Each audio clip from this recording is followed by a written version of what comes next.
All right, guys, we are live. This is the Shillan and Duffy, the Sherdog UFC recap show. We're going live on YouTube. We are about to recap all the action that took place tonight. UFC Vegas 26, UFC on ESPN 24, UFC Waterson versus Rodriguez, UFC Rodriguez versus Waterson, whatever the hell you want to call it. That's what we're going to be recapping right now. I am your host. My name is Keith Shillan. You can follow me at Keith Shillan MMA on Twitter. I'm a writer for Sherdog, and joining me as always is the brains behind Sherdog. He is the senior editor of Sherdog.com. He is the great Benjamin Duffy. You can follow him at Benjamin Duffy on Twitter. Ben, how you doing, brother? I'm doing well. It was the best of nights. It was the worst of nights. 9 fights of UFC action, blah, blah, blah. Yeah, obviously I'm happy for some reasons. Then other things weren't quite so hot, but I'm sure we'll get into every single fight. Yeah, so let's talk about, before we get into the actual 9 fights, why the number was so low. This card was basically cursed. Starting the main event, which was supposed to be the return of former bantamweight champion TJ Dillashaw after a 2-year hiatus due to a suspension. Coming back, taking on Red Hot Corey Sandhagen. It was one of the fights, one of the non-title fights that I was most excited about. I shouldn't say excited, but most intrigued by. Stylistically, see where TJ stands. They throw him right back in the Wolves. Obviously, it's pretty much a number 1 contender matchup. There's so much on the line. That goes down because TJ Dillashaw gets, they said it was a cut. Second thing, co-main event, Donald Cerrone versus Diego Sanchez. 2 legends. Got to go at it. They had, they used to train with each other at Greg Jackson, little this and that. Well, Diego Sanchez has like a mental breakdown with his whatever Josh Fabian is, whatever kind of his coach or mental coach, or I don't know what the hell he is. That breaks down. However, we get to the week where we started breaking down the fights, and it's like, we talked about this. It's still a really good card on paper. Like, there was intriguing matchups. And then some of them started falling out. Let's see. We had Ryan Benoit have to be rushed to the hospital, so his fight got canceled because of a weight cut. Felipe Lenz and Ben Rothwell seems to be a cursed fight that just never going to happen. It's been scheduled 3 times now. That fight didn't happen because Felipe Lenz, former PFL champion, they said he was unfit to fight, whatever that means. And then it means they watched his last couple fights. and excuse me, guys. I have allergies. I'm a little under the weather.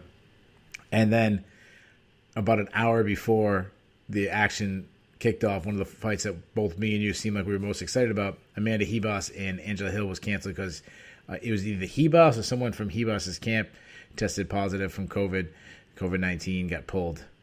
So that left with 9 fights. You ready to get into those 9 fights? Absolutely. And shout out to all the people watching live. We know it's a little different time than we normally do. It's 11:45. Usually it's a little later on pay-per-view nights. There seems to be some other action going on right now, which we know was going to pull down our numbers because some people like to watch limited fighting instead of watching MMA. But let's get into it. The main event, we had a flyweight matchup between 2 strawweights, and really a atomweight and a strawweight, as Michelle Waterson took on Moreno Rodriguez. Moreno Rodriguez won a unanimous decision. I think 2 of the judges had it 4 rounds to 1, 49-46. One of the judges had 3 rounds to 2, 48-47. That was a really questionable, and we'll get into it. There was a lot of questionable scorecards from the judges. I'll let you, because I have a lot to say about this fight. I love this fight. You tell me what your overall thoughts were of the action that took place. I liked a lot of what I saw from Moreno Rodriguez. Considering that, her record in the UFC coming into this was like a weird 3-1-2. And again, I made the argument that both of her draws and her loss arguably should have been fights that she should have won. She just flat out needed to prove that she could come in and win a fight over someone that she's supposed to beat. She did that tonight. And the things that we already know she's good at, she looked fantastic at. Like, she's she's a really good puncher, and she's a really good kicker. My problem is, and I said this on the preview, win or lose, her biggest problem in the UFC so far has been getting taken down and not being able to get back up. Knowing that, it bothered me that Michelle Waterson didn't shoot a takedown until she was already down 3-0. Like, what if she had started at least trying that a little earlier? Michelle Waterson fell into, and I'm not claiming to know what's inside her head, but I'm identifying a pattern that I've seen with other fighters. She lost the first 3 rounds, but she got her shots in all 3 rounds. She landed some of her kicks. She was getting outgunned. She was getting a lot more fire coming the other way. But I think there's a mindset that fighters get that, like, I'm still landing my offense. I may be falling a little behind, but this is going to turn a corner and it's going to start working for me at some point. And I think it was when she was down 3-0 that she was like, okay, maybe I should try to take this chick down that has bad takedown defense and can't get back up. And it frustrated me that she didn't try that a lot earlier. Yeah, when we previewed the show, we said that her best route was to get it to the fight to the ground. We thought that was an area where we've seen her use ground game and go for takedowns. And when in the 4th round, when she got a takedown, how much you could almost argue it was a 10-8 round. I mean, she was landing some good shots on top. If there was 1 or 2 minutes, she might actually got to stop it. She was trying to go for a crucifix. She's being very busy on top.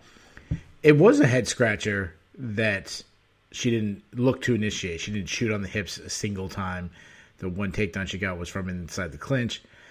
And I always overall, her game plan really was puzzling to me because the one thing about her, she was way undersized. She's already undersized for the weight class. Now you move it at 125. You got Moreno Rodriguez, who's a bigger girl for the 115-pound weight class already. So you give her an extra 10 pounds to fill in. Well, so there was a big size difference, and I just didn't like Michelle Waterson's strategy. To me, she didn't use a big thing of her game is her movement. She didn't use her movement at all. She was doing the side kick a lot, which is obviously it might be her number one weapon or one of her best weapons.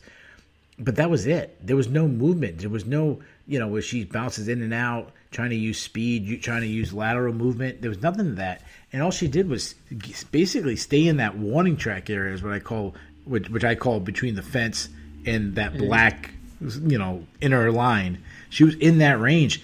And she just became it was like a shooting gallery for Moreno Rodriguez, because Waterson couldn't back away because the cage is right there. She wasn't using the lateral movement at all, and she was just in that distance. And Moreno Rodriguez was making her pay. She was willing to take the one leg kick because she was stepping in and she was sitting down on her punches and she was throwing hard shots. And at the very first round, I said, "There's no way this is Michelle Waterson's strategy the whole fight," and it was the strategy for 4 out of 5 rounds. And I'll give Michelle Waterson credit. She showed an incredible chin because Moreno Rodriguez would have put other girls out. She landed power shots. The amount of power shots she landed was insane. Mm-hmm. Also, the body work, the step-in knees that she was landing, the little things that you don't see that really, the power shots inside, what I mean inside, the knees, straight punches, set up those winging power shots later. And Michelle Waterson ate a lot of them. So I give her a lot of credit, but she didn't have enough going back. One girl, is shooting a 22, and the other one's shooting a freaking bazooka. You're not going to win that battle. The other thing, there's a lot to talk about, but Daniel Cormier compared Moreno Rodriguez to an early Joanna Jędrzejczyk, beginning of her rise. I actually thought it was a really good comparison. Now, I'm going to pause on the takedown defense, because Joanna Jędrzejczyk has incredible takedown defense.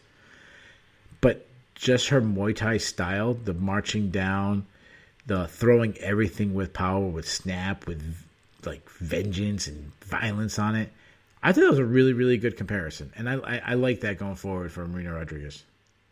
I'm glad he said that because I sort of found myself thinking the same thing. And I agree. She's not the complete package that Joanna was even at the beginning of her UFC run, let alone a couple more fights into it. But yeah, her ability to march down her opponents while keeping them in the perfect range to throw straight punches at the end of her punching range, making good use of her height and reach. Because that was the thing about Joanna. She didn't have one punch knockout power, but against someone that didn't have good enough footwork. It was just like a wood chipper. She would just throw 3-4 punch combinations and just bust their face up all night. And that was a lot of what Rodriguez was offering tonight. Yeah, the other thing that I was really impressive was how smart Rodriguez was. We thought that clinch was going to be a really good position from Michelle Waterson, and in the fourth round it was. But I thought it was really brilliant how she was, how the clinch became her strength, because when she got too aggressive and she was about to get clinched, she initiated the clinch. We've talked about this before.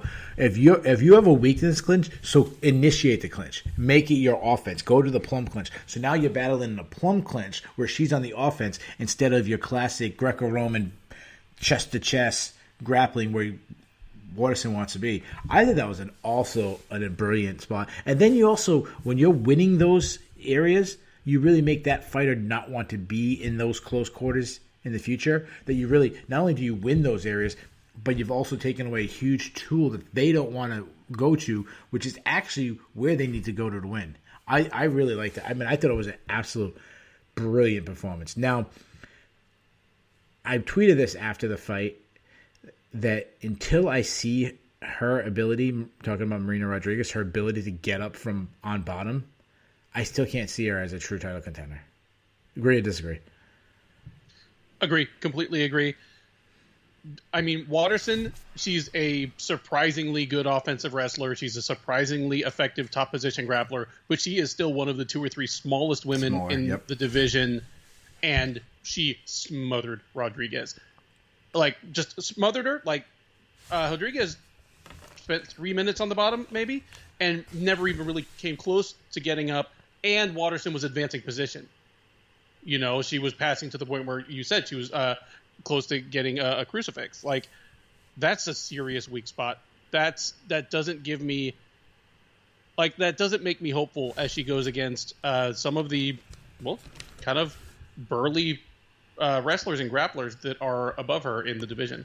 Yeah. I mean, she's been out for a long time, but Tatiana Suarez is going to get her to the ground. And if you can't get up from her, mind you, if this is the same Tatiana Suarez we saw that when we last seen her in the cage, if she's still fighting at that ability, Tatiana Suarez is going to destroy you.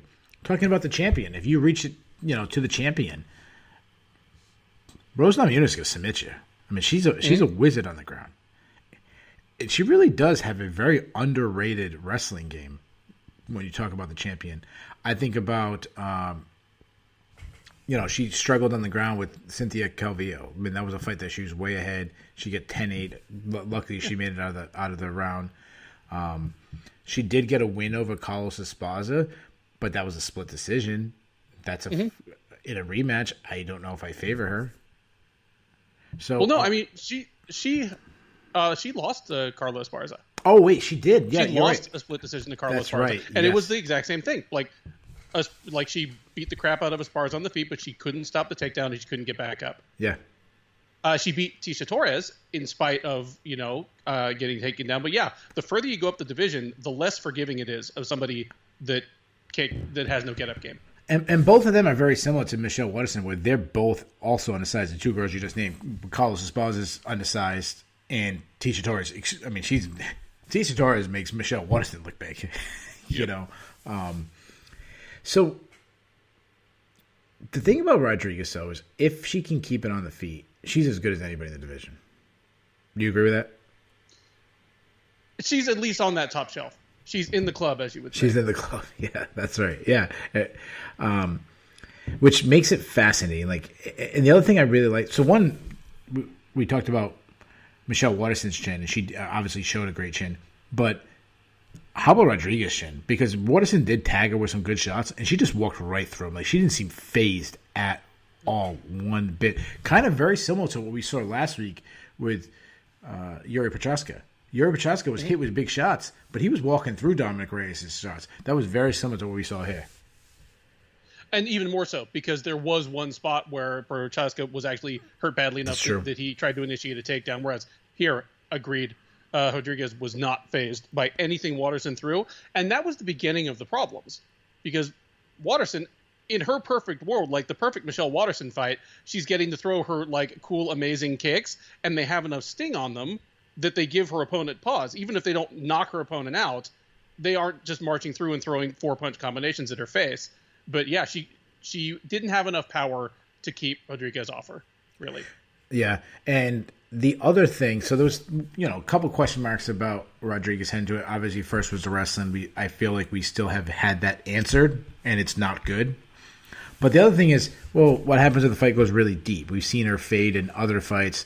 This case, she lost the 4th round and then looked great in the 5th round. She was still throwing hard shots, combinations. She showed that she can not only fight full 25 minutes, but she can start throwing power shots, and she almost finished Michelle Waterson in the 5th round. Like, that also was very impressive to me. Yep, I completely agree. She won the 5th round. She landed more offense, and she did it against a Waterson that knew she needed to win that round.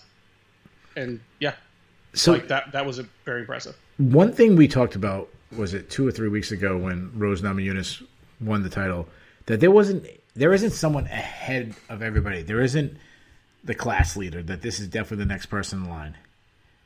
Did Marina Rodriguez do enough to maybe get herself a title shot? I have the feeling that if Xiaonan Yan beats Carla Esparza in 2 weeks, she'll probably jump the line. I agree. That's about it. Like, if she loses, I don't know. I mean, there's interest in an Esparza Namajunas rematch. Because she beat her. Esparza became the first strawweight champ by beating Namajunas. Even if I would favor Namajunas enormously in the rematch, it's a sellable thing. Like, it comes full circle. But she's certainly like 1B right below those. If there's an injury, if there's a weird draw, if just anything like that, they could slot her in. And I wouldn't love it.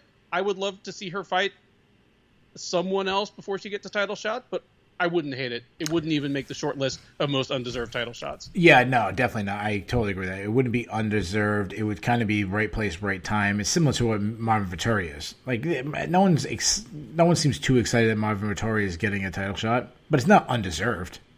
Yeah. He's gone on a long win streak. It happens all the time to people at the right place at the right time. The current champion of light heavyweight, Jan Blachowicz, he kind of was at the right place at the right time. Like, no one was, waving the flag. Hey, we got to get Jan Blachowicz a title shot. Nope. I'd say Alex Volkanovski, similar thing. Like, they were just guys.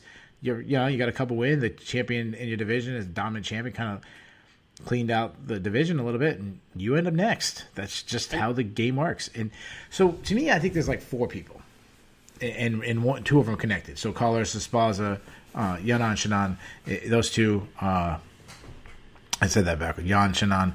And so those 2, and then you have Marina Rodriguez, and mind you, we got to remind you this was 125. This wasn't 115, but they were fighting for jockey position 115, and then you could also do the Weili Zhang rematch.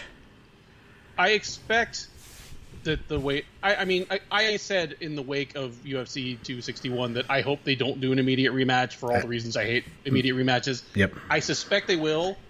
If they do, I don't mind Rodriguez like taking on Jan if Jan beats Esparza. I don't mind her taking on Joanna. Hell, we just compared them. I'd love to see that fight. Yeah. So let's talk about that. So what if you want to say the winner of next week's, what'd you say, 2 weeks ago from now matchup? 2 weeks from now. I agree. We say we give the title shot. So Namajunas takes on the winner of that matchup. What are we doing with Rodriguez? If you're in charge, what are you doing with her?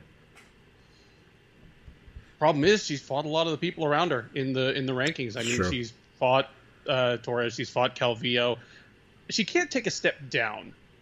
No. Like, there's no sense in making her go down and fight like, Alexa Grasso or somebody. She just won a main event. You don't go down, you go up. I don't mind matching her against someone like Claudia Gadelha. Gadelha is someone who I feel that she's been underusing her wrestling recently, but if she decided to, she could certainly test it. Absolutely. And even though I feel like, oh man, Gadelha's shot, she'll never be at the top again. You look at her record, she's 2-2 in her last 4, 3-3 in her last 6. She's beaten Esparza, Brandon Marcos, Angela Hill. So she's still at that borderline contender level. She's still beating the women hovering around the 15. It's just the women hovering around the 5 that she's falling short to. Yeah, so I'm going much higher than you. If Rose Namajunas is booked, so we're not giving the title shot, I'm giving her Weili Zhang. I think Weili needs an opponent then. You're not going to have her sit on the sidelines, and I think that would be a fun matchup. And we might also see a little bit of Weili's ground game, which we haven't really seen much of, at least not recently. That's the match I'd go. I think it's that maybe I'm not quite as sold on Rodriguez yet, because I feel as though if they match her with Weili, and Weili decides to show us her ground game, we're not going to get to see much of it because I think she'll finish Rodriguez quickly. I just if Rodriguez couldn't get up from underneath Michelle Waterson, I think Weili will just kill her. Yeah. But I mean, we got to find out. I have no problem with her taking a step up. Yeah, that's why I'm making that matchup. But also, I don't know if she goes for takedown. As you said, Michelle was stubborn.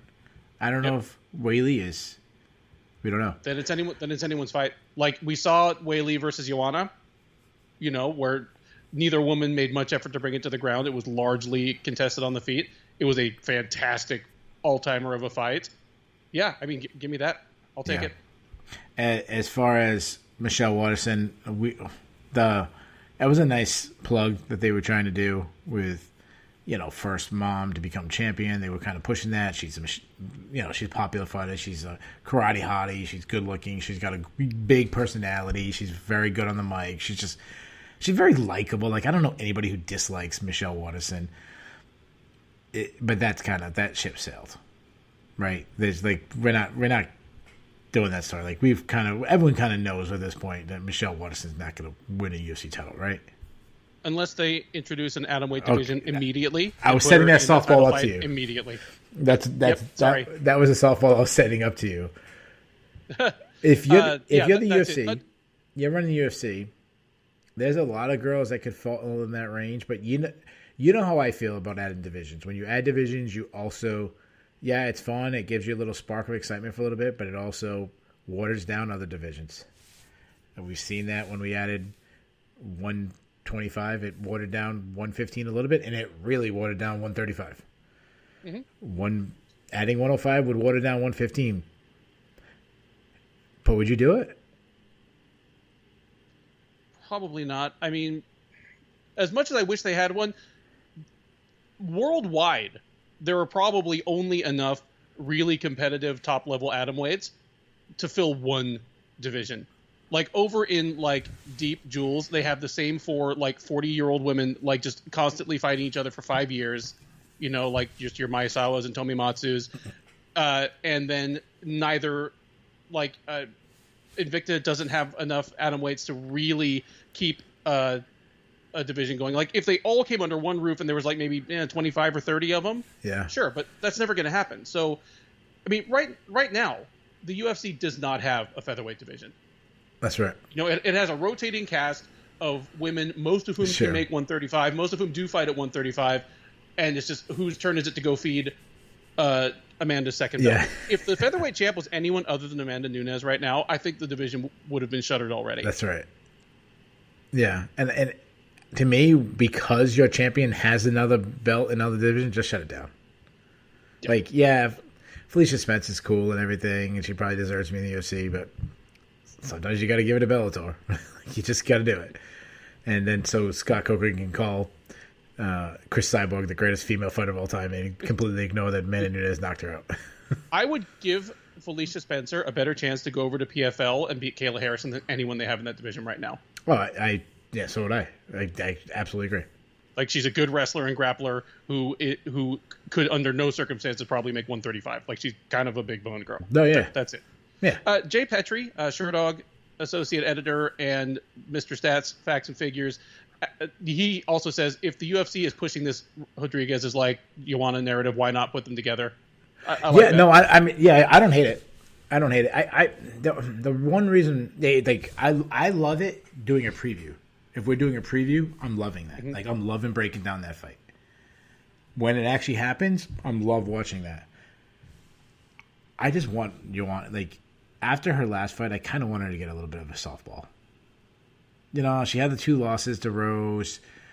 You know, she lost to Valentina. She lost to Whaley, and you know, incredible fight. I just feel like can we right? Like just give her some softballs. Like let her get back. I don't know because I guess I liked the Joanna run as champion. Mm-hmm. I liked the Joanna get in your face, kind of psycho bitch kind of thing. I like that. I don't like this new like, you know, pretty girl and the fake tits. And I mean, don't get me wrong, I like the fake tits, but you know what I mean. I like that, so that's why I want her to be like the axe murderer female going through everybody. That's not going to be the case against Marina. Yeah, and I've never cared as much for the circus side of it. But which I love. It was kind of fun when she was like, giving people stale cookies and pasta necklaces. It was just like the weirdest forms of trash talk. It was a lot of fun. When her and Gadelia was doing the Ultimate Fighter, and like even the people, like the fighters, were like, "Yo, Joanna's like straight insane. She's insane," you know. Yeah. I would feel better about the atomweight division if you wanted to make the division. You want to do a story with Michelle Waterson win the title. Yeah, if she was 25, not 35. Yep. Even if she was 30. You know? Yeah, because I mean, really, 30 through 35 is when she's had her best career success. Yeah, but I mean, if you had a little younger and you had a long run with her, and I mean, and I'm talking about all the girls. Tisha Torres, same thing. Like they were all go back 10 years ago. Sure, I would have been more interested in the division. So how we use Waterson, because Waterson, she's still in a commodity. Like casual fans know who she is, probably because they checked out top 10 hottest female fighters and she's on the list and stuff. But but she's still a face. She's still marketable. Like, how do you use her? I think you put her in. I mean, you make her into a gatekeeper. You put her in winnable non-squash matches with fighters that you need to test.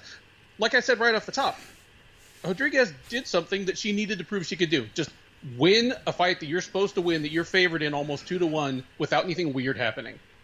And she did it. Like, she could give that kind of test to a Mackenzie Dern. That's the exact name I had written down. That's the exact name. I said she's deserved it. She's on a winning streak. You could have the mom versus mom angle. And it's a good test. I mean, she's got more experience, and Mackenzie's right there. She's 1 or 2 wins away from one more win for Mackenzie Dern. We might be having the same conversation. She's won 4 in a row. That's more than you can say for Rodriguez. Yeah, I'm saying if she wins again, we're having the same conversation we're having about Rodriguez right now. Like, is she going to fight for the title? Like, that's. And could I see Dern getting Waterson down and choking her out in 90 seconds? Yes. Could I also see her just losing 30-27 by getting kicked in the face for 3 rounds and being unable to get her hands on her? I could see that too. Yeah. Speaking of another mom, Jay Petrie says, why not Nina Nunes? She's lost her last 2, yet they've been to really good fighters, so she's still kind of on the cusp herself. If she is serious about picking her fight career back up, almost as Amanda looks like she might be getting ready to head off into the sunset, Yeah. How about Loma? let them pick on someone their own size. Yeah. Yeah, I know. Well, how would it feel to be Michelle Waterson and be bigger than your opponent? That's right. Well, it might be a little triggering, actually, because the last time she fought someone smaller than herself, she lost. That would be Erica Tiburcio back in Invicta. But yeah, it'd be kind of interesting. Do we have the awards for the? We do. All right. How about this? Before you tell me, let's see if I can guess them. Okay. All right. Fight of the night. I would have given it to Gillespie versus Carlos Diego Fejera, but I know Diego Fejera didn't make weight, so they have that stupid rule where they can't get fight of the night. No. But they can win fight of the night. But one fighter gets it, not. So somebody made $100,000. Oh, they did give that fight of the night. Gillespie gets Fejera's fight of the night bonus. So $100,000.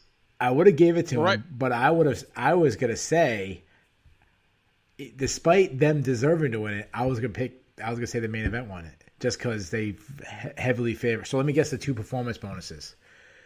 Alex Moreno. and the other performance bonus, I would also give it to Gregor, Gillespie, which I'm assuming they didn't. They probably went with Moreno Rodriguez.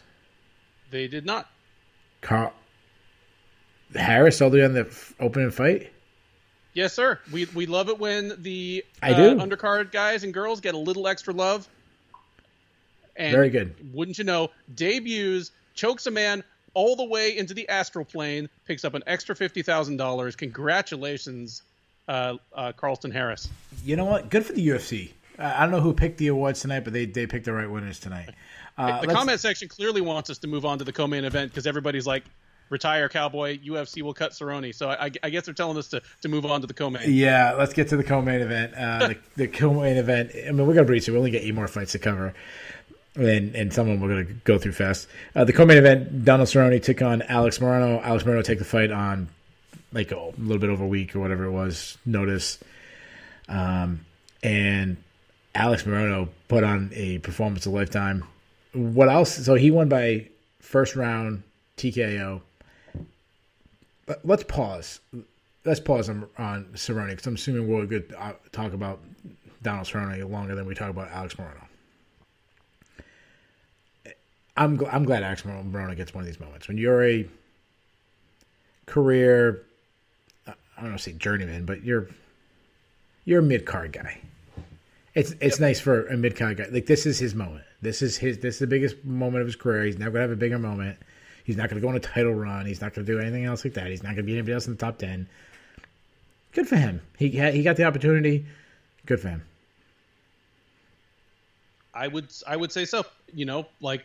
And anyone who's watched this more than a few times probably knows.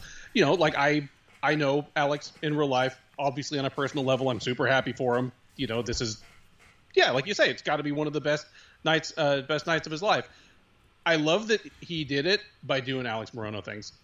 Yeah, and you know what? Yeah, go ahead. Talk about it. Well, okay, I'm one of the 2 people in the whole Sherdog Pick'em that had Moreno in this fight. Yeah. And it's one thing when I pick someone in the Pick'em. I'll throw out a serious flyer there, but I even picked him on the preview. I didn't pick him by first round knockout on the preview just because I didn't really want people to go homer. But in the back of my mind, I was like, if he beats Cerrone, it's either going to be by first round finish or by putting Cerrone in such a hole in the first round that Cerrone can't come back from it and loses a decision. The problem is, Cerrone isn't just a slow starter. John Jones is a slow starter. John Jones will take 3 minutes, maybe even 5 minutes, maybe even just let the other guy win the first round to get his range, get his rhythm.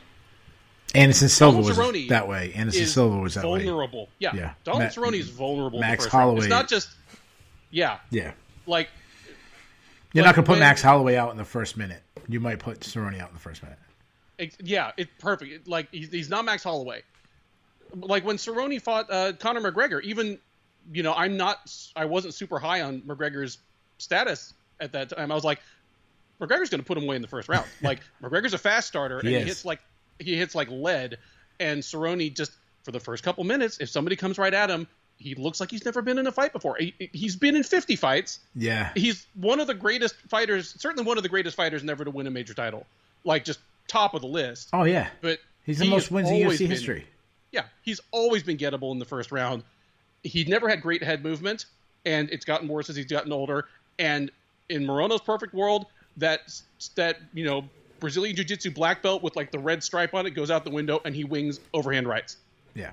And if you're there for him, he's going to kill you. If the UFC Hall of Fame was like a legit Hall of Fame where you had a 5-year waiting period and you had people vote on it, and Donald Cerrone leaves the UFC, even if we did leaves the UFC because you can't count on retirements, but 5 years from out of the UFC, Donald Cerrone is the first ballot Hall of Famer, or it could be. I wouldn't be unanimous, but he'd get a whole bunch of votes. And he's instantly the guy that if he wants it, he's probably going to get a Forrest Griffin type position with the company. He's like the ultimate UFC guy. Yeah. It was a brilliant strategy to come out as hard as he was, throwing power shots. It's really nice. But let's be honest, people want us to talk about Cerrone. Everything I want to say about Cerrone, I kind of want to put this like warning or this like what's the word I'm looking for? This precursor, I guess. I like Donald Cerrone. Everybody likes Donald Cerrone. Like, I don't know anybody who's not a fan of Donald Cerrone. Like, how can you not be? The guy, like, Donald Cerrone would be the coolest dude to hang out with. Like, you hang out with him, you drink beers. Yeah, have him over at a cookout. He'd be fun as hell. That said, he's a shot fighter. He's shot. Like, it's time to have, as Dana White says, he had that moment with Chuck Liddell and other guys. He's got to do the same. He's got to have it with Donald Cerrone. And he's not marketable. I mean, he's marketable. He's Donald Cerrone, but he's not headlining pay-per-views. He's not drawing big crowds. He's fighting fight nights. And let me just throw one stat in for you, courtesy of Jag. Like, he's the winningest fighter in UFC history. That is in spite of being winless in his last 6, and in spite of not winning a fight since 2019. Like, that's how far in the lead he was. But, like, go ahead. Yeah, absolutely. And it's also a very deceiving stat. Like, yeah, he's got more wins than John Jones, but he's also fought like 3 times for many fights. But whatever. It's Frank Gore. It's like Frank Gore's going to go in the Hall of Fame, but Frank Gore's going to go in the Hall of Fame because he had like 300 more carries than other Hall of Famers. Like. But he's not Jeremy Stevens. It's not like he's below 500 in the UFC. Yeah, no, he's a stud. Yeah, absolutely. Okay. Yeah. I mean, like, even a lot of the guys who are at the top, like Jim Miller. Like, all right, his guy who's, what is he, second or third? What is Jim Miller on the wins? He's right there. He's up there. Yeah. I know he has the most appearances, but he's right there. Yep. But there's a difference between Cerrone and Jim Miller. Cerrone's had a better career than Jim Miller. Yeah. Mm-hmm. So that, like, for sure. But he's not George St. Pierre. He's not John Jones. He's not like the guys that he's on the same. Yeah. There's a group. There's some that are longevity, and then there's some that are stars. And Cerrone has a little bit of both. He kind of blends. I can get with that. Yeah. As far as, I just think his speed is gone, his reaction is gone, and honestly, his chin is going. This wasn't a knockout. But he was hurt on the feet. He was, if the referee doesn't come in, Moreno's going to put him out. He's going to put him down. He's going to put him out. And I know Moreno's your boy, but at least you're being honest about your boy. He's a mid to low level UFC welterweight. Like, it's time to hang it up, Donald. Yeah, I would be fine with that. He is now tied for the lead in knockout losses in the UFC, like TKO losses. He's tied with Frank Mir. Like, obviously, not the same amount of damage because Frank Mir's got like Shane Carwin punching him in the head 50 times. But absolutely, that's a lot of miles. That's a lot of damage. He's been in so many wars. I mean, before Neal Magney came along, he was the guy that was like, oh man, is he fighting 4 or 5 times a year every year? Yeah. And most of them are barn burners. Yeah, it's tough because he has given us little glimmers of hope so late in his career. Like, he's so tough, he's so well-rounded, and he's just such kind of a cagey veteran that he'll just still sneak up and just embarrass a Mike Perry.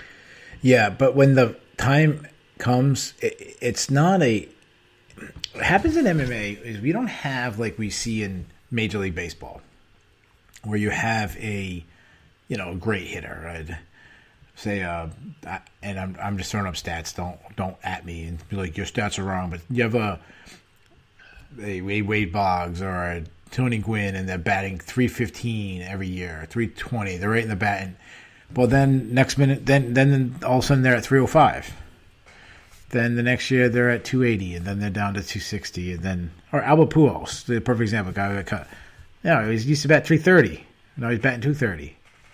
But he doesn't go from 330 to 230 in 1 year. There's like 330 down to 290 down to 270, slowly down. That doesn't happen in MMA. MMA, you're at 330 and then you're down to 230 overnight. That's just how it is. And we've seen it so many times. You mean, like, talk about Rich Franklin and Chuck Liddell and the guy, when Vanderlei Silva, like, it's over. And Donald Cerrone, it's over. Yeah, 2 years ago he put on a great performance against Ali Quinta. You're like, oh, that only happened 2 years ago.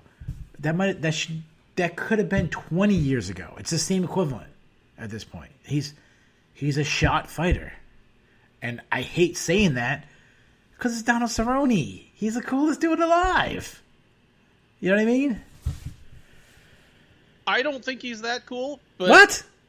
I'm certainly happy for him to, because the thing for the longest time was kind of in his heyday, like 2010 to 2015, like his first 5 or 6 years out of the WEC, like he was an action hero, and yet he was just really open about having financial problems, tax problems.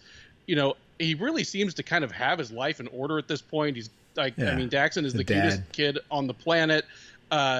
He has, his own gym and training situation. He really seems to have kind of leveled up and become a productive adult member of society. Yeah. What better time to Absolutely. retire and enjoy this while your brain is still in one piece? It's funny because he talks about fighting, and his son as a motivation. To me, that's a motivation to retire. Like, not to fight. It's the opposite. Yeah. But as far as you not thinking he's the coolest guy alive, in fairness, Ben is from Texas, so he's got cowboys all over the place. Southern New England, I don't have a bunch of cowboys hanging out.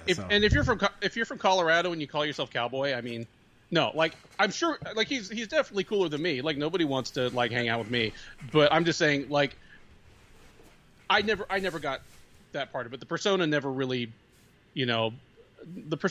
struck me. I loved him as a fighter, and now that that's fading, there's just not much for me to care about. Yeah, it's really at the point where he needs to just become a grappler now, and let's be honest, he really is a great. He's a really underrated grappler, but he's not a power wrestler. He's always going to be in tough matchups. They're not going to put him.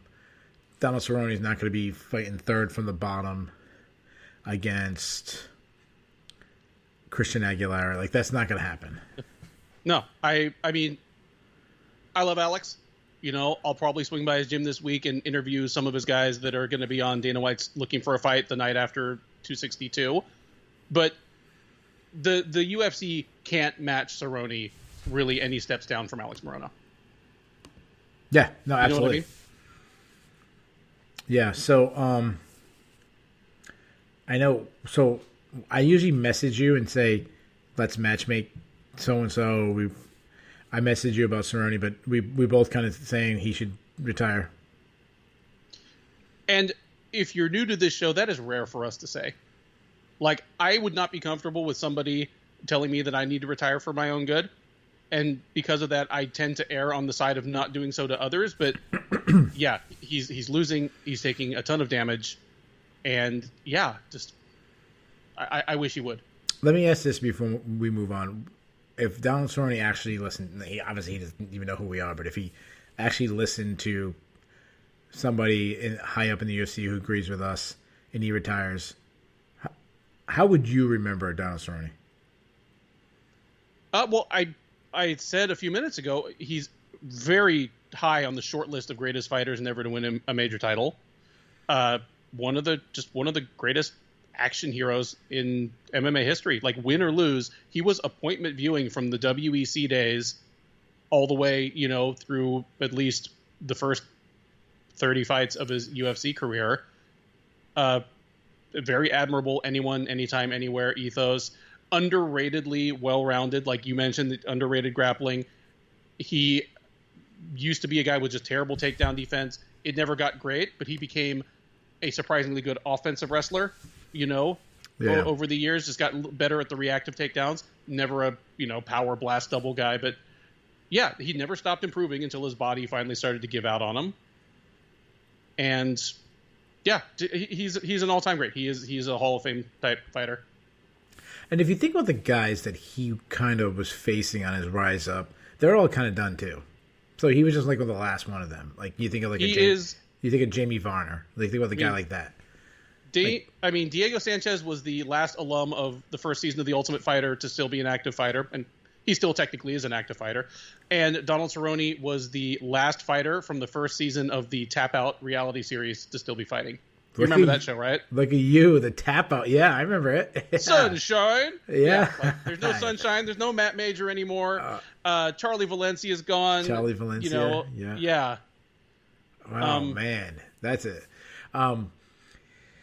Yeah, the way I remember Cerrone is he's the guy when the UFC, when someone falls out, and fighters do this a lot, they'll tweet oh, someone's missing weight Oh, so and so, like it happens all the time during weigh-ins.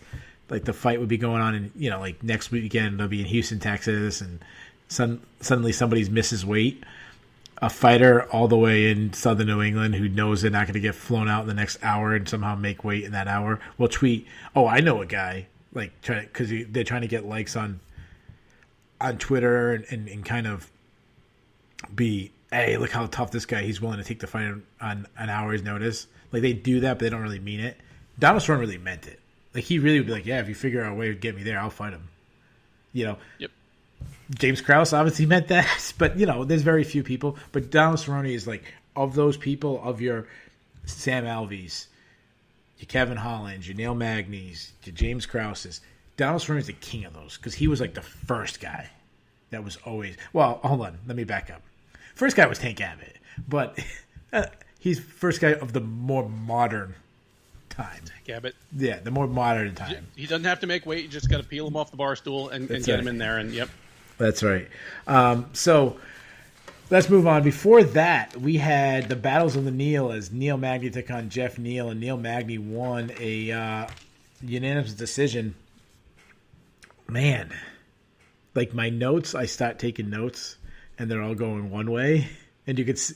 As you go down my notes, you can see when Magny starts winning. How everything starts changing in my notes. I think absolutely. We were talking about how smart a game plan Moreno Rodriguez had. Neal Magny's is like right there of how smart of a game plan he had. It was incredibly smart. I mean, you will have more X's and O's on this than me, but I just do love that he had the perfect way to. He knew exactly what Jeff Neal does well, and just stifled all of it. It must have been so frustrating for Neal. Just the simple way he would initiate like the clinch as like a safety valve whenever Neal got ready to throw a combination. Yeah. His kicks must have been maddening. His takedowns, must have been the most frustrating fight ever. Yes. So we just had a message in the chat, and those guys who are watching live, make sure you jump in the chat. I'm just reading what, and I apologize if I say his name wrong, but Zazakita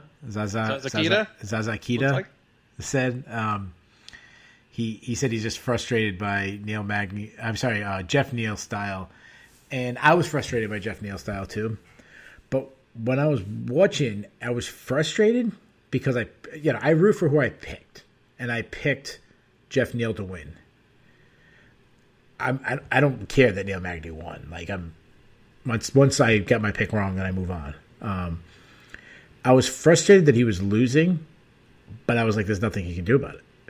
Like I wasn't frustrated that I wasn't screaming at my TV saying, "Do this, do this." He couldn't. He was landing power shots. He just didn't have he couldn't match his output. Just couldn't do it. And that was the difference. And what I loved is, and the commentator booth pointed this out, but when they were in the center, Neal was just touching them. But when he got back to the cage, different than Michelle Waterson, when he got back to the cage, and now Jeff Neal's going to unload his big shots, Jeff Neal only got off 1 or 2 shots before Magny was clinching him. Mm-hmm. And he wasn't even having to clinch him to win a clinch battle, to get a takedown. It was simply just to stop Neal from throwing. Yep.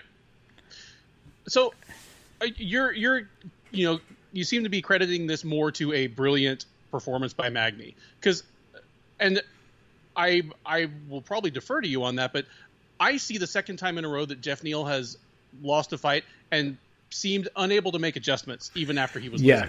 That's a good point. That's a very good point. And in fairness, they're so totally different fighters. Magny and Thompson. They're very, very different style. Thompson frustrated Neal because he simply couldn't touch him. Yeah. And that's the first time he's ever had somebody who couldn't touch him. Magny frustrated him because he couldn't put him out. He went all out. He couldn't put him out. Magny did the opposite. Magny made the adjustments. Mm-hmm. And honestly, when I was watching the fight and it was 1-1, I would have had a totally different strategy. What I would have been, and I'm not picking on his card, I really do believe there was not that much he could have done. I don't think my strategy would have worked. But I would have said go to the clinch with him.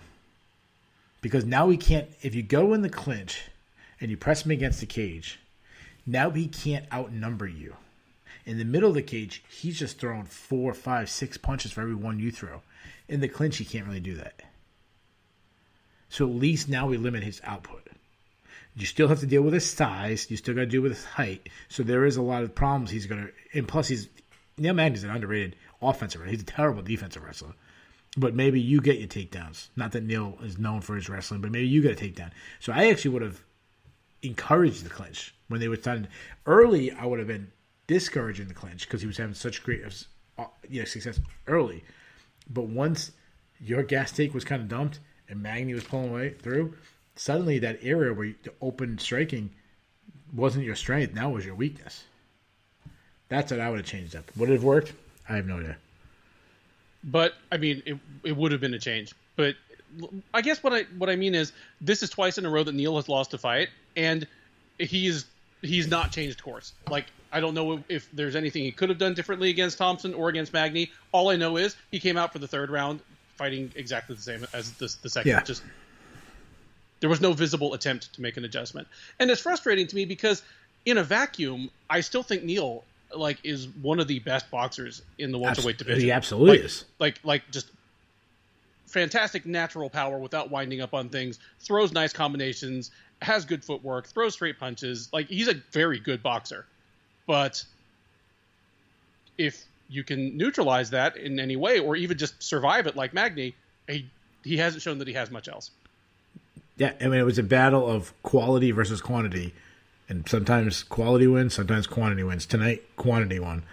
And one thing I did like from Magney, and I don't know if you saw this, is he was using his lead hand, especially as the fight went on. He was using his long arms, his lead hand, and he was grabbing at Neal's front hand, holding it. So now only Neal had was his left hand, so he only had to watch one hand.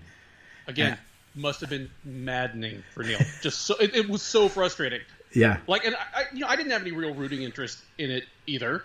Just, other than I had picked Neal to win. But I was like, oh man, it was frustrating me to watch. I'm like, it must just be so annoying to be in this fight as Jeff Neal. Yeah.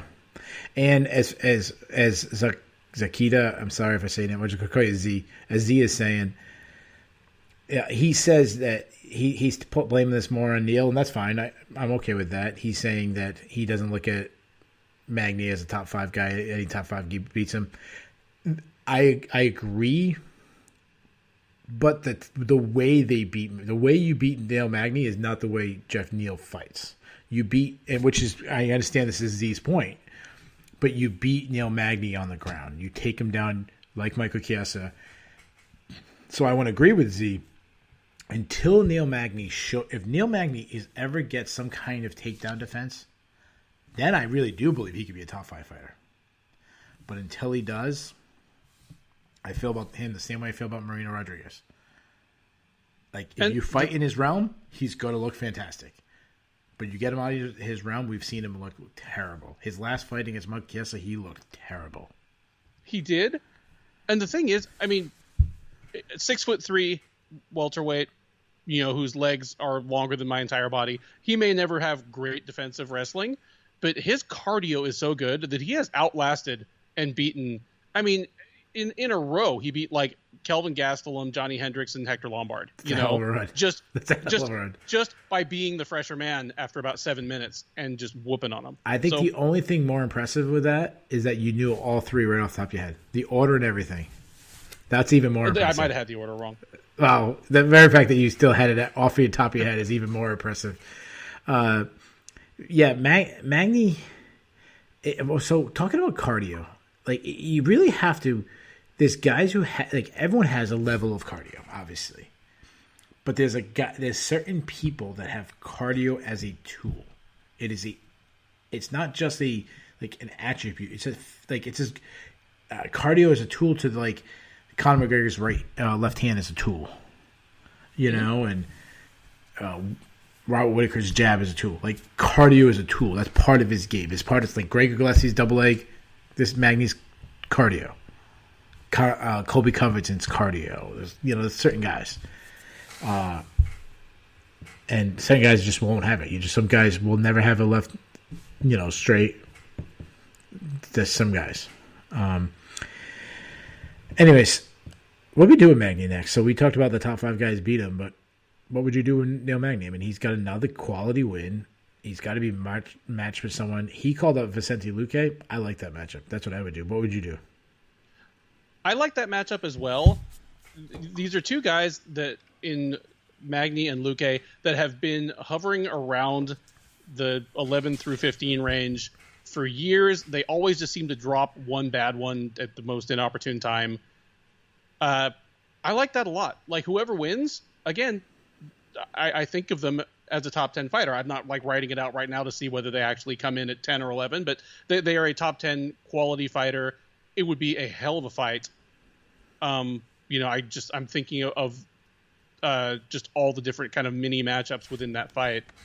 On the feet or on the ground, I think that would be a sensational fight. Yeah. So Z says that Usman and Colby Covington are tier 1 at welterweight for cardio. Magney's tier 2. I think Z was making some really good points about Magney-Neal matchup. I'm going to disagree with him there. I think Magney's right up in tier 1 too.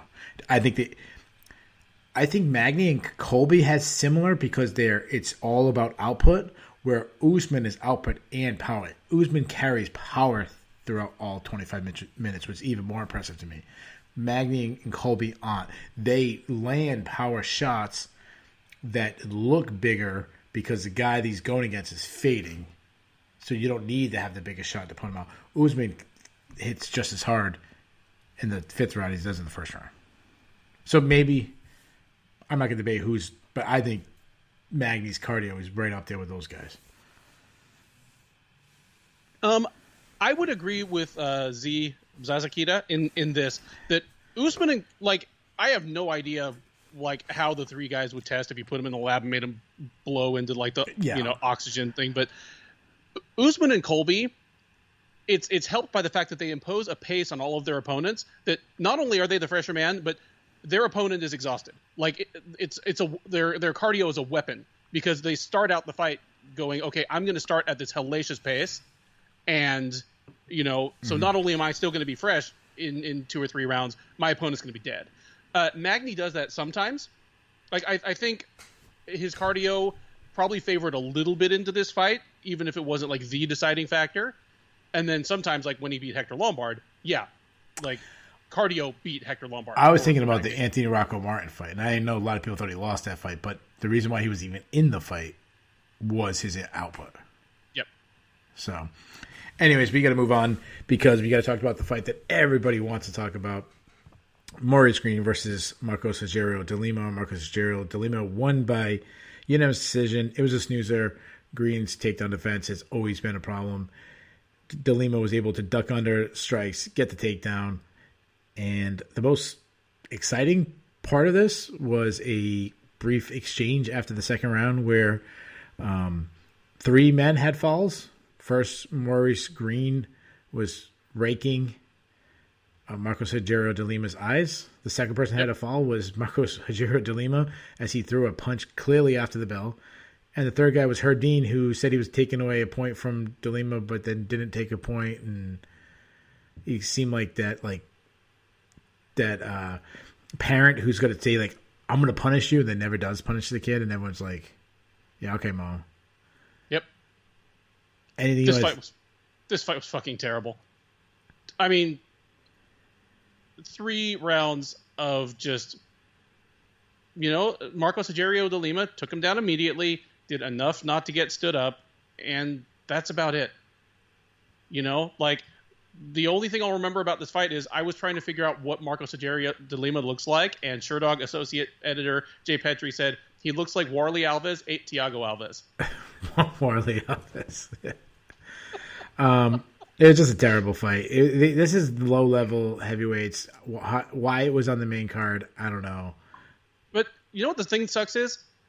Maurice Green came into this thing looking in the best shape he had looked in his career to date. The dude had a 6-pack. We're talking about a guy that on Tough I mean, everybody on Tough drinks except for Mac Danzig, but he literally would go out for smoke breaks. This is a dude who smoked while trying to like make his break as a professional fighter. He looked to be in great shape tonight, and it did not help him one bit. Yeah. Bass says he's Bass. glad. We love Bass. He's here every week. He said he's glad he showed up just in time for the Mo Green KB. Bash Fest. He said he's on the KB Bula All-Star team, as we were bashing KB Bula pretty bad last week. Mo Green was Bass. Bass. We do not say the name of Buller here anymore. So the fight that we just said that on the main card, this was the fight we seemed to be least interested in. The fight that we might have been, and I can't speak for both of us, but from our breakdown, our preview show, Carlos Diego Fejera versus Gregor Gillespie, we seemed very excited about that fight, and boy, did it live up to it. Insane fight. If people watch a match, and it's a lay and pray match, or guys on top, and they're saying, "Oh, how do you like this sport? It's so boring." It's that, wrestling and jiu-jitsu is boring. Show them this match. Like you can't watch this and not say this is insanely impressive. This is what happens when you have an elite American NCAA D1 national champion wrestler versus an elite black belt, Brazilian Jiu-Jitsu black belt who's a Mundial's medalist. There you go. Like extremely credentialed. And we had this was one of the most, if I was ranking top 5, top 10, just pure grappling, back and forth, scrambles, this is up there. It is. It was sensational. And then that's just kind of looking at the first round under a microscope. That's right. On top of that, it had one of the most incredible swings in momentum within a fight in recent memory. Like, at the end of that first round, when Fejera had frankly kind of put it on him. That's right. Gillespie was visibly swaying as he got up. I don't know what the live odds were, like the live betting odds between round 1 and round 2, but whoever bet on Gillespie to win by finish in the second round, can put my kids through college for me. Yeah, that's those right. odds must have been through the roof. I cannot believe that.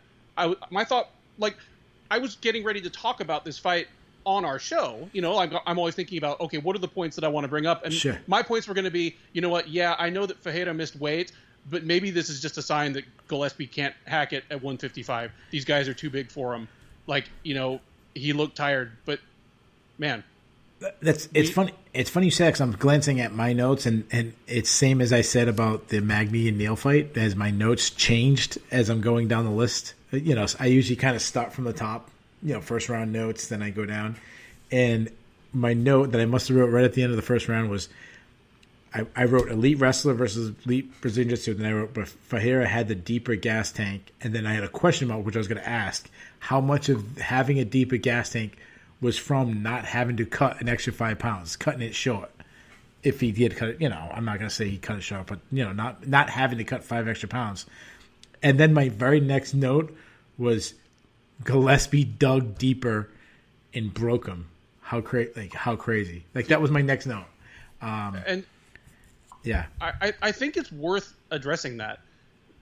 I tend, and you know me, I'm not a blackboard analyst, but nonetheless, I've watched a lot of fights. I generally have a pretty good understanding of what I'm watching, and because of that, I think I underplay things like heart and intangibles and want to, and all those things that you hear from your high school football coach.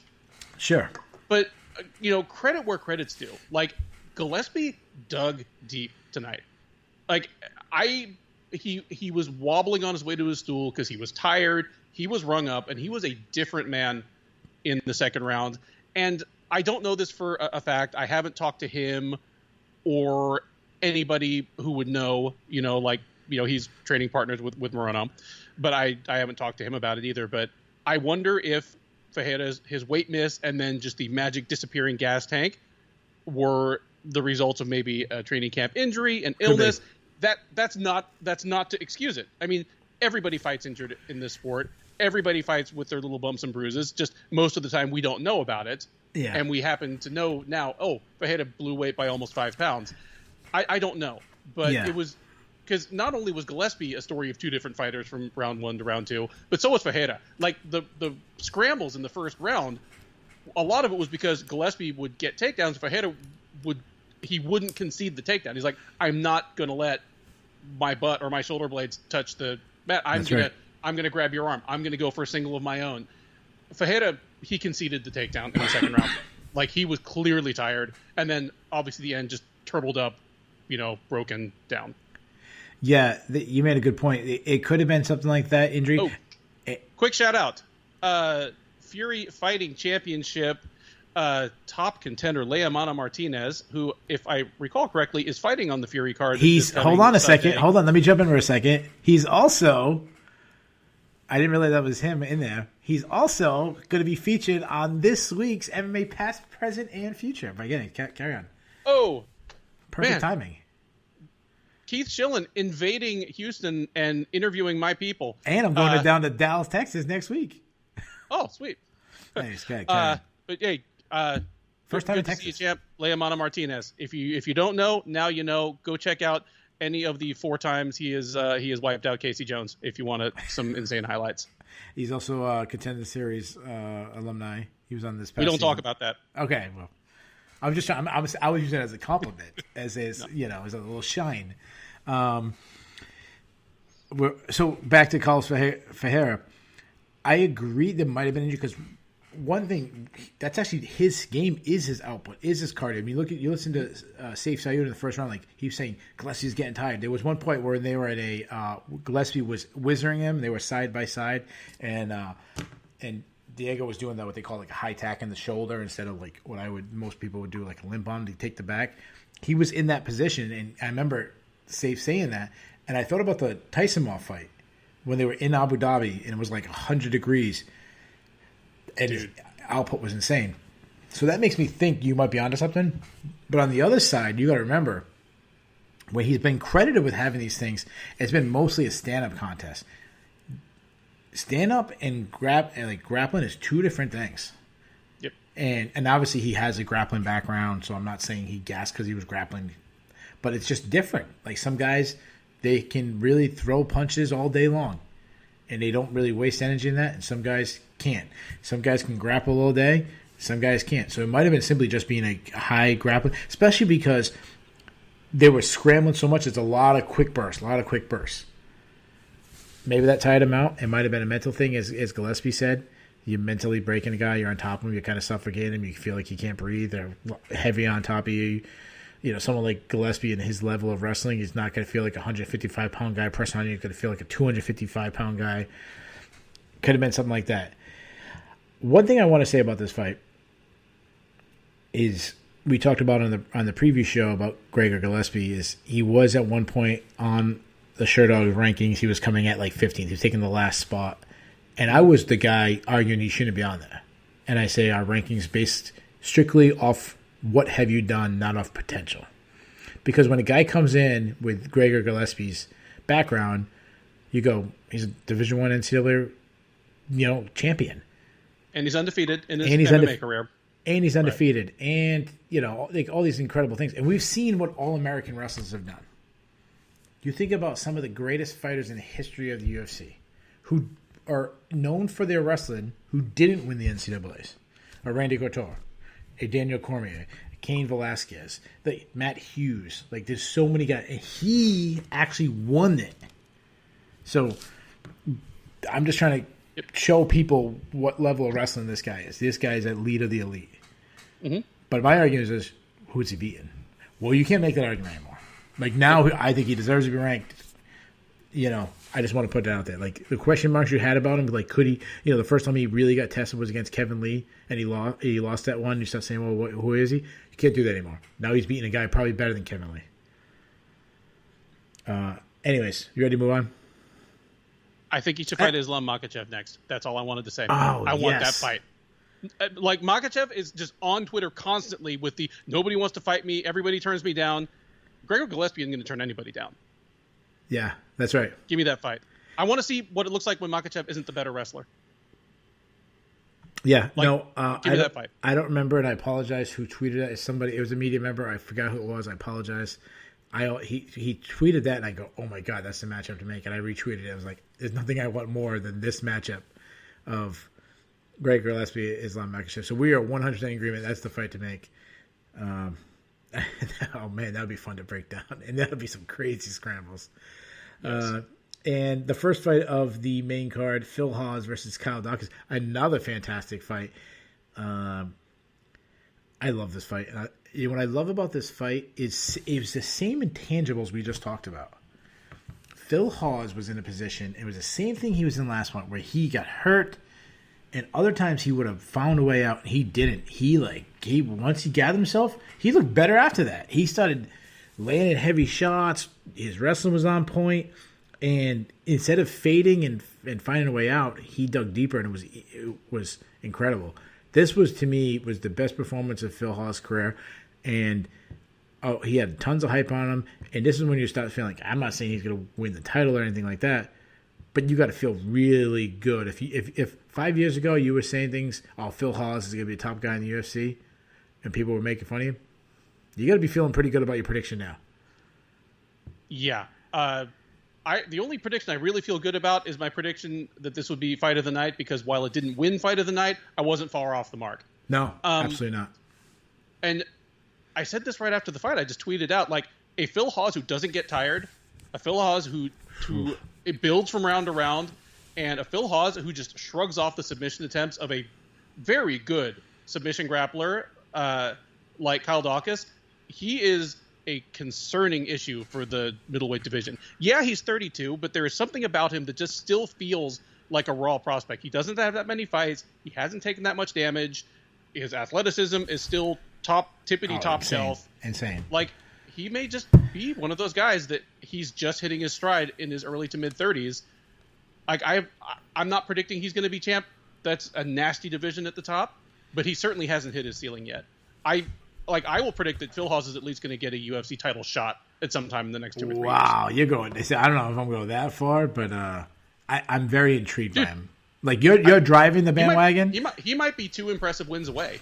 No, you're absolutely right. You're driving the bandwagon. Like, you're driving his train. I got like a ticket. Like, I'm sitting on this. Like, you know what I mean? Like, I might have an aisle seat. I might not have a window seat, but I'm on the train. You're sitting first class. Yeah.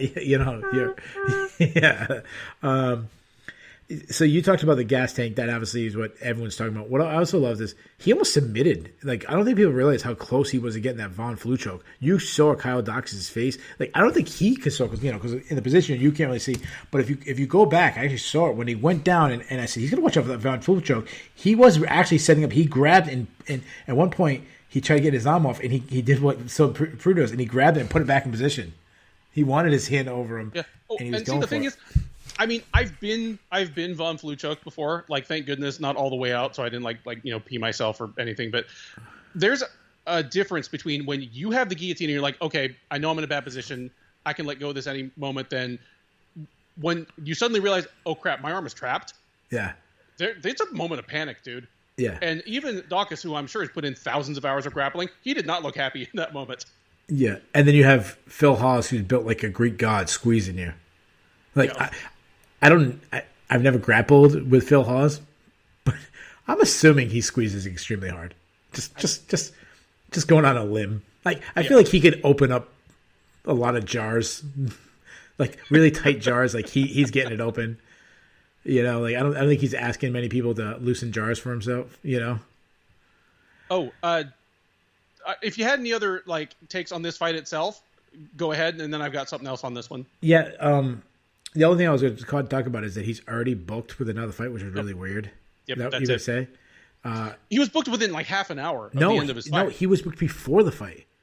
James Lynch put out that it was one of those weird, Shemaev things. You might have saw it half hour, but no, it was before the fight. That's why DC said it, like, oh, you're going to get your next fight booked. He said... DC can't be happy about that. But James Lynch said... Maybe he was trying to break the news because that's his boy. But I think it was James Lynch that was at least I saw it from James Lynch. It was Lynch. It was Lynch. Okay. James Lynch tweeted out that that Deron Wynn and him were booked for a fight coming up. That seems like a step back to me. Okay, we're in agreement, right? And that seems complete like agreement. And that seems like the terrible stylistic matchup for Duran win. Like you win by wrestling, and then you got to go against a junior college and national champion wrestler who's bigger than you, and hits harder, and has better gas. Like it sounds like a miserable matchup for Win. Yeah, and he'll win now. He'll win now. Yeah, and we've already established that I'm front seat on the Hawes wagon at the moment, but Hawes is a guy who is really close to like ranked contention. Absolutely. And Win is a guy who's hanging on to his UFC job by his fingernails. Yeah, I feel as though he saved his job by winning a weird 195-pound catchweight fight a month or two ago, Yeah, no, really weird. So those are the main cards. Let's blast through these three prelim card. Most controversial fight of the night with Mike Trizano, Ultimate Fighter, returning with a victory by unanimous decision over Ludwig Klein. Well, I'll get right to it. Who did you score the fight for? I scored the fight for Trizano. I picked Klein going in, and frankly, I picked Klein easily. So either way, so did I. Either way, impressive work by Michael Trizano. I agree. He looks good at 145. He fought a good fight tonight. I gave him the fight, but I thought the first and third rounds were both close enough that they could maybe be scored either way. So, yeah, but yeah, I can't understand the 30-27. I scored it for Klein. I got no issue with anybody scored it for Trizano. It definitely was not a robbery or anything. You know how it is. People, if the person they pick loses, they'll still go on and say it was a robbery. It wasn't a robbery. Trizano had a sweet mullet. I think what happens is, and we've talked about this in the past, is I thought Klein was landing the harder shots. I thought he was landing more shots. The problem is when you're the one backing up, it always looks bad. It looks like they're dictating how they want the fight to win, and you're kind of reacting to it, and it never looks good. But I thought he had a speed advantage. I thought he lit the cleanest shots. And I actually thought early on, especially in the first round, I thought Trizano wasn't throwing enough. So I gave Trizano, obviously I gave him the third round, and I gave Klein the first two. But not a robbery. I'm okay with it. I really think it was a good performance by Trizano, regardless if I thought he should have won or not. And Bass. So I'm out judged here. So Bass also gave it to Trizano. So what the hell do I know? I want to talk about. I want to look up Emmy's decision, see what the rest of the media was giving it for. While we do that, while I'm pulling that up, the fight before that, I thought it was another good fight. It was a good fight. And while you're looking that up, I'll just say I'm very impressed, regardless of what you thought of the fight itself or how you scored it. And we'll talk about the scorecards for this one in a second. I thought it was very brave that Jin Young Park survived that gunshot wound to the chest, and made it to the cage. Yeah, like that tops off. I think that beats Kevin Lee for the most revolting and obvious case of staph that I've ever seen, like a fighter allowed into the cage with. Like, it was literally an open wound in the middle of his chest. I was gagging. I was like, mop your mats. Oh, good grief. It was disgusting. All right. So sorry, go ahead. I'm just, my thought is, was there a math error, like in tabulating the scores? Is all I can say. Of the Park in Chukwi? Park in Chukwi, yeah. Yeah, I need, because one of them was really weird, wasn't it? 30-25. So somebody gave Park all three rounds. A 10-8 the third round, and then a 10-8. Or no, yeah, gave him a 10-8. What was the other 10-8? Oh, it was a point deduction. Well, there was a point deduction in the second round. No, I'm okay. I'm okay with 30-25. Oh, you are? Yeah, I'm absolutely okay with that. Like, I didn't give him that. I think I went 9-9 in the second. I think I gave it to Nchukwu. Okay. But speaking of judge's decision, it was MMA decision. There was 11 media members gave it to Klein, 3 gave it to Trizano, and I just had fan scoring. I don't know where it went, but fan scoring actually had it 72% for Klein, 17% Trizano. So screw you and Bass. Sorry, Bass, the people have spoken. A lot of jabs in this fight. I'll say that. A lot of jabs. Yep. That's literally my first note. We like to shit on Chris Taioni. I'm glad that he took a point deduction. I think we always say that don't just one of the guys do something about it. He did. It was two knee shots to the balls. Yep. He took a point. And Park, man, his ground and pound is starting to become pretty impressive. It is. And, I mean, that's obviously set up by his surprisingly good ability to get the fight down. Like, he out-wrestled Nchukwi. Like, good stuff from Park. I mean, I'm not super-duper high on either of these guys, at least not yet. Sure. But this was a good win for Park. Yeah, this had a very... when we both picked Park in an upset, and our picks started looking really good early. I know we had some hiccups in there. Obviously, we had some different picks. Joe Moreno pick was great. I felt like we broke down this fight well. That we both went with the underdog here, and this seemed like a very early career loss, like the one the guys get when they're 5-0. Like that's what it seemed like. More polished fighter won. And before that, Christian Aguilera took on UFC newcomer Carlston Harris. Carlston had one of the best performances of the entire night. He got a first-round submission. Picked up $50,000 for it. Yeah, good for him. He hurt him on the feet, then locked in an anaconda choke. And the only thing I want to say about this fight is Mark Garda was terrible at the stoppage. Obviously tomorrow's Mother's Day, so going to my mother's house at the cookout, and I always make like a buffalo dip, and I'm watching the thing and I'm making it, and I scream out like, "Stop the fight! He's out!" And then it was at least 10 seconds later when he finally realized that he was out. Yeah, so Christian Aguilera gonna have to repeat third grade after having like no blood to his brain for a good 15 seconds. Yeah, that was bad. Yeah. That was bad. I mean, ultimately, I hate an early stoppage as much as the next guy, but part of me would trade one or two like bad early stoppages for not having that happen in the sport. Yeah, the one thing about when you're grappling and someone's got you in a submission, you want to show how much balls you have by not tapping out, trying to find a way to fight out, trying to say, hey, put me to sleep before I tap. But while you're getting choked, a part of you goes, what if they don't notice I'm out? What if they keep squeezing? What if he holds on for 2 minutes without anybody realizing I'm out? And what if I die? The chances of that happening, extremely rare. But it still goes through your brain in that, like, zillisecond. And unlike you, I mean, you have fought professionally. I have that moment of panic when it's like a friend. That's what I'm saying. Like when you're grappling in jiu-jitsu what if I die, class.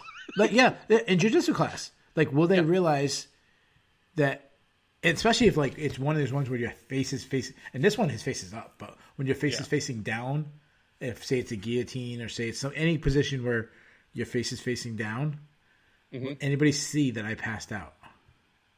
Or will he continue to think, like, I'm fighting him and he's going to continue to squeeze? And then I'm dead. Like, it goes through your, it really does go through. And anybody who takes a jiu-jitsu class who says it hasn't gone through their brain is full of shit. You kind of, come on, man. Mark Garda used to be a good referee. He has really gone down.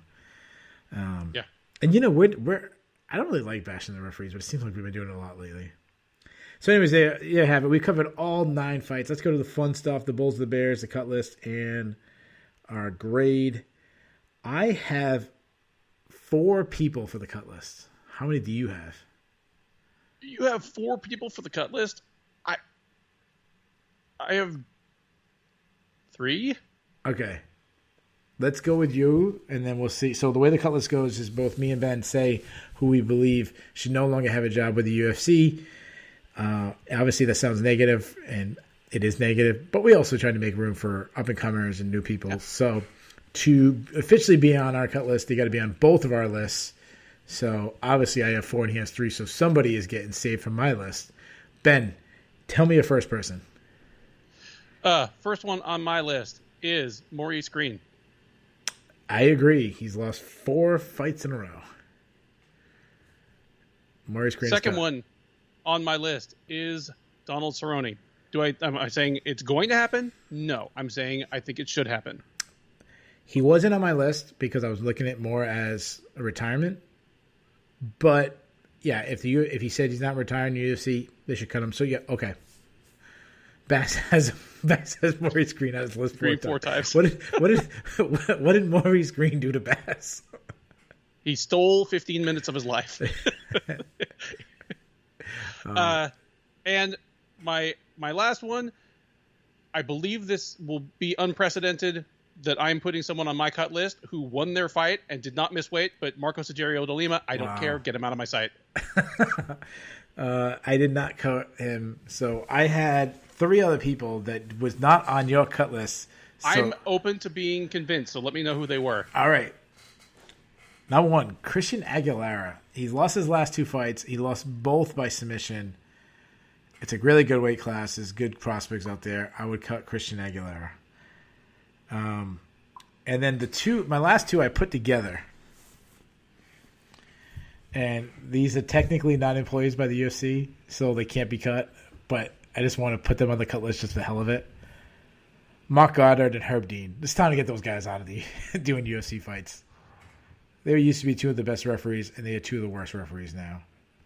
So, yeah, I'm. It's bad. Yeah, not much I can say about that. It's a thankless job. We only notice the referees when they screw up for the most part. But when those screw ups either just literally endanger someone's health or they undermine the competitive integrity of the fight, like they make the wrong person win, it's fair to call them out onto the carpet for it. And yeah, they both had a terrible night tonight. Absolutely. All right, let's get to the Bulls and the Bears. The Bulls and Bears is a stock market reference where a stock is going up or a stock market is going up. It's a bull market. If it's going down, it's a bear market. We do this hockey style, so 3 stars a night. We pick up to 3. Number 1 being the biggest star, number 3 being still a star, but not the biggest. Let's do the Bears first. This is the guys who had a bad night, so you don't want to be on the list. I'll go first. My first one, I have 2 guys I'm putting together because they're teammates. All of Fortis MMA would not have been on the list. They would have been on the list if Alex Moreno didn't save the day. Everyone knows how much that pains me to say because I'm a big Fortis MMA believer. I've supported that team for a while, but not a good night for those guys. 2 guys I both picked to win. Jeff Neal has now lost 2 fights in a row. He's failed, top-ranked guys. He failed both times. And Carlos Diego Ferreira, not only did he lose, he's had a 2-fight losing streak. He also missed weight. Just not a good time to be either one of those guys. So that's my number 3. My number 2 is also teammates. The Jackson Wink team went 0-2 with Michelle Waterson getting beat up in the main event and Maurice Green. And heck, even Cowboy Cerrone was a Jackson Wink guy for a long time. So not a good time to be Jackson Wink as they did not have a good night. But my number 1 is the guy I just said, Donald Cerrone. He's in his last 6 fights. He has not come home with a victory. Not a good time for Donald Cerrone. Who is on your Bear list? Bears. I'll go ahead and divide out the Fortis guys. My number 3 is is Donald Cerrone. I mean, it is a bad look. He lost. He didn't look great. It's just winless in his last 6. Number 2, Jeff Neal. Again, just hit a ceiling against a top 10-ish guy, top 10 quality guy. He's not done, but he needs to retool. Like something needs to change. And number 1, Diego Fejera. Bad night for him. He lost. He blew weight badly, and it was a great fight. So he left another $50,000 on the table that go to Gregor Gillespie. Now that's a bad night anyway. You slice it. Feel bad for him. All right. Let's go to the Bulls. Now, these are the guys who have a good night. Who are your top 3 Bulls there, Ben? Bull number 3 is Alex Moreno. This, it's a signature moment for his career. I don't know, what is ahead of him, but this is a night he stepped up on short notice, beat a living legend, beat him up, picked up 50K. Sounds like a great moment to me. Number 2, Phil Hawes. Like, Phil Hawes, just in a vacuum, like other stuff aside, may have had the single most impressive performance of the night. Yeah. Like, just answered so many questions, looked so good against a very good opponent. Great night for him. And then number 1, Gregor Gillespie. Hey, Phil Hawes beat Kyle Dawson. You're calling for a title shot. I said he might be 2 impressive wins away. No, I'm telling everyone, he beat Phil Hawes. He wanted to fight for the title. And who'd you say your number 1 is? It's Gregor Gillespie. Like, how good must that feel? Absolutely. You came back, and a lot of people, myself included, were doubting him. Is he mentally there? Is he physically there? Why has he been gone for over a year? Is it just the New York total gym shutdown of 2020? Because that was one of the most hard-hit areas. Like, I don't think anybody from Belmore Kickboxing fought in 2020. I think his gym just, like, basically shut. But he came out and had put on the performance of his career to date. And 37, he doesn't have a huge time window to get into contention, but looks like he's going to give it his damnedest. What a great night for the best fisherman in MMA. That's right. So both Phil Hawes and Greg Gillespie, they came in 2 and 3 on my list. So I'll add 2 other guys just to make it not repetitious. My number 3, Jung Young Park. Like you said, it wasn't the most eye-opening one, but he's won 3 fights in a row. So you're on a 3-fight winning streak in the UFC. That's always good. So his stock is rising. My number 2, I didn't think he won, but he was off on a long layoff and did get a win and kind of remind everyone this was an Ultimate Fighter winner at one point. Mike Trizano. I mean, obviously his stock was all but done. He was doggy coin when it was, tenth of a penny, but now he's on the rise. He's on that Phil Hawes rise. But my number 1, Houston MMA, and the reason why they're number 1 on my list. 1, they have a UFC pay-per-view next week where our very own Ben Duffy will be in attendance covering all the action. Make sure you head over to Sherdog, check out all that action. But also, Alex Moreno got a big victory this week over Living Legend. Just really good time to be living in Houston and a fan of MMA as all your boys are coming through. So, and guys, make sure if you see Ben at the fights next week, mention this show, tell him how much you love it. And he will buy you a beer. And if you don't love it, tell him you love it anyways. Anyways, those are the Bulls and the Bears. Let's do the grade. What was your overall grade for this card? Well, I mean, for a 9-fight card that kind of got butchered and most importantly did not have KB Buller on it, there's a hard ceiling. Like, no card can be an A without KB Buller, but this even fell slightly short of that. I would give this one a C+. Yeah, like, considering how many undisputable top 10 fighters were on this card, like 2, and they're fighting outside their weight class. Like, it's a thin card, weird results. Yeah. C+. Yeah, when you have like 5 fights fall apart within a week of a card, you definitely have a limited cap. We have to grade on a curve a little bit. So I agree. I didn't give it that high. I give it a C+. The action was actually pretty good. Other than the heavyweight fight on the main card, the rest of the action was actually pretty damn good.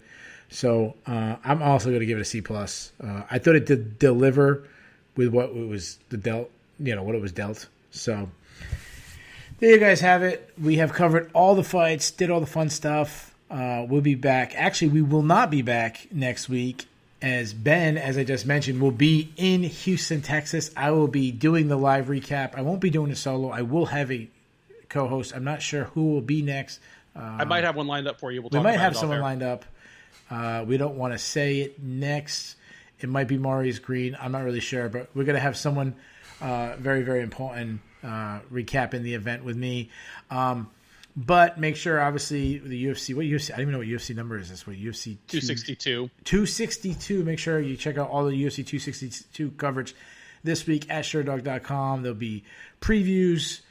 Me and Ben will be do our own preview prediction. There's so much stuff. Interviews. Go over to both the Sherdog main page, chat in the forums. Head over to the YouTube page where there'll be all the interviews for the week. Ben will be there at live coverage. It'll be fantastic. If you like this video, please like it, subscribe. Obviously, me and Ben, we've been doing this for a little while.